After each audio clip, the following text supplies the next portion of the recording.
In 2006, American investor Igor Boyko began investing in Zhytomyr confectionery, located in the city of Zhytomyr, Ukraine. Over the past 10 years, he had invested over $25 million in it, enabling the factory to climb up from the 9th to the 3rd place in the Ukrainian confectionery manufacturer rating. In 2010, Viktor Yanukovych came to power in Ukraine after presidential elections.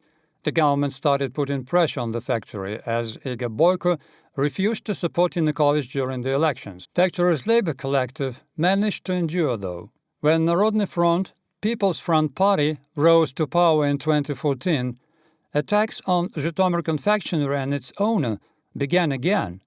For almost a year, the authorities secretly prepared for the lawless takeover of the factory.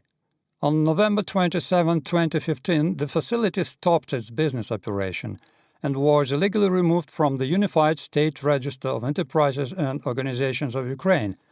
Its accounts were blocked.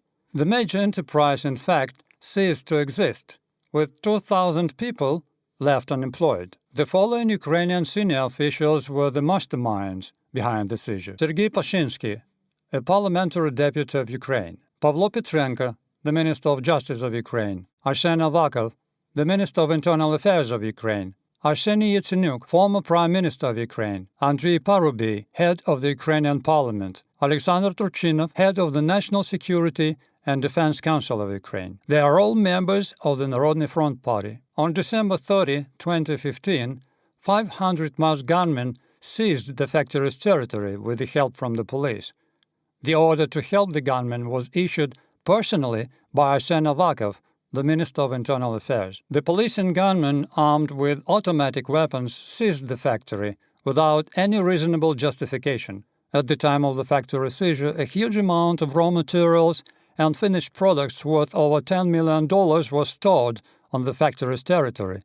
The cost of buildings and equipment reaching about $100 million. A United States citizen, Igor Boyko, was actually deprived of his factory.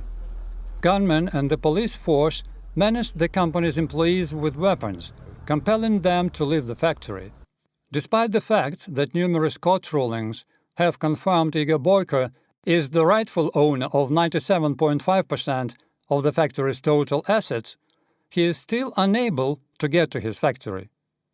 Under the order of Arsen Avakov, the Minister of Internal Affairs of Ukraine, the police physically keep the owner out of the factory. All attempts of the employees to get to the workplace were met with hostility. Police and gunmen beat people with batons and fists, used fire extinguishers and menaced them with weapons. After the lawless seizure of the factory, multi-million international deals were scuttled.